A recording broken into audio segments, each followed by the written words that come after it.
Bismillahirrahmanirrahim. Assalamualaikum warahmatullahi wabarakatuh.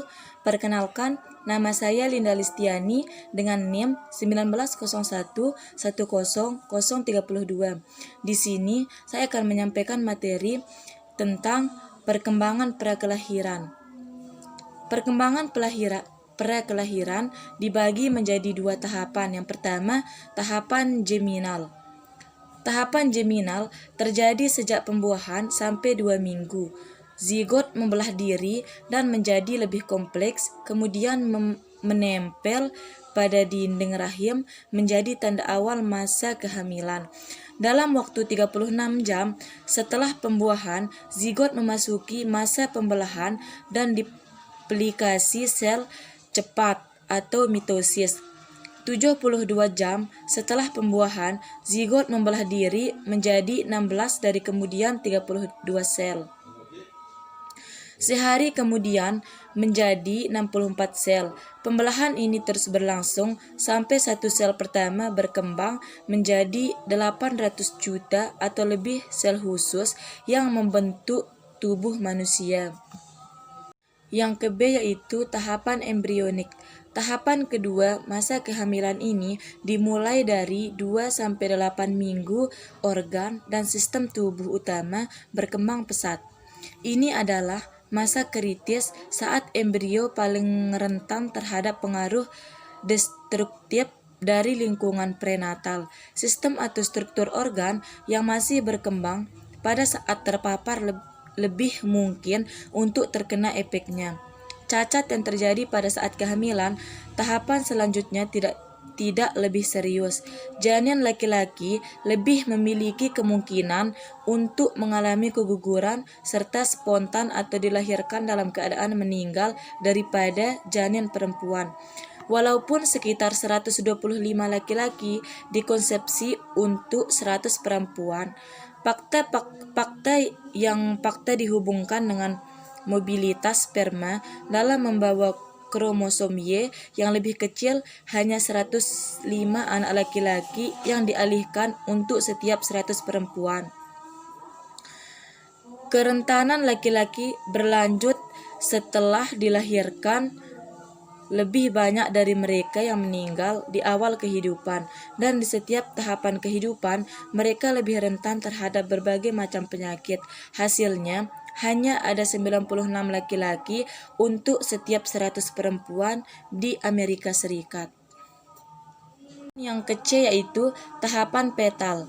Tahapan ketiga masa kehamilan ini dimulai dari 8 minggu sampai dengan masa kelahiran. Selama masa ini, janin tumbuh dengan pesat sekitar 20 kali lebih besar daripada ukuran panjangnya, dan organ sekaligus sistem tubuh menjadi lebih kompleks. Sentuhan akhir seperti kuku jari tangan dan kaki tumbuh serta kelopak mata terbuka. Tingkat aktivitas dan pergerakan janin menunjukkan perbedaan individual yang ditandai dengan kecepatan jantung mereka yang berubah-ubah. Janin laki-laki terlepas dari besar dan ukurannya lebih aktif dan cenderung lebih semangat saat bergerak selama masa-masa kehamilan. Dengan demikian, kecenderungan bayi laki-laki untuk lebih aktif dibandingkan bayi perempuan mungkin merupakan bagian dari pembawaan sejak lahir. Baiklah, selanjutnya materi yang ke-B yaitu akan dilanjutkan oleh teman saya yaitu Lindi Astuti. Kepadanya dipersilahkan.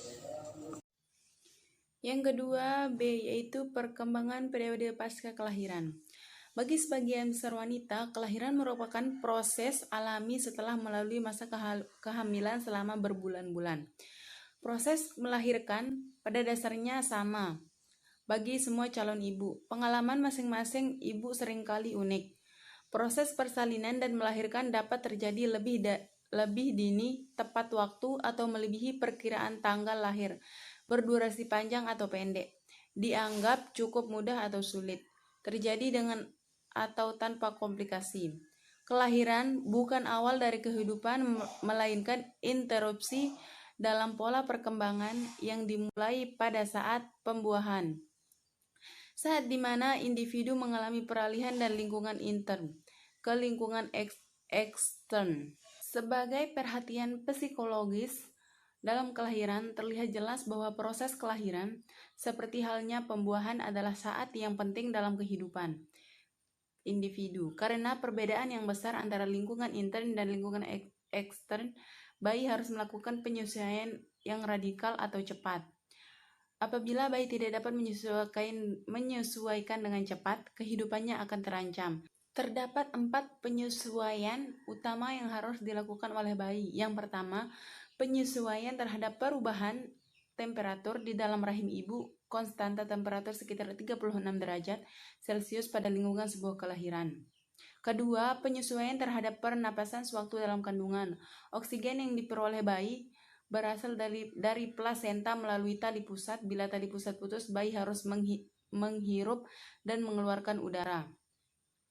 Yang ketiga, penyesuaian terhadap makanan. Kegiatan refleks menghisap dan mengunyah seringkali tidak berkembang sempurna pada saat lahir. Bayi seringkali tidak mampu mendapat makanan yang dibutuhkan, yang menyebabkan bayi kehilangan berat badan. Yang terakhir, yang keempat, yaitu penyesuaian terhadap pembuangan. Dalam beberapa menit atau jam setelah lahir, organ pembuangan sudah mulai berfungsi. Organ pembuangan tersebut membuang sampah tubuh yang sebelumnya dibuang melalui tali pusat dan plasenta ibu. Sekian yang dapat kami sampaikan dari kelompok 6. Wassalamualaikum warahmatullahi wabarakatuh.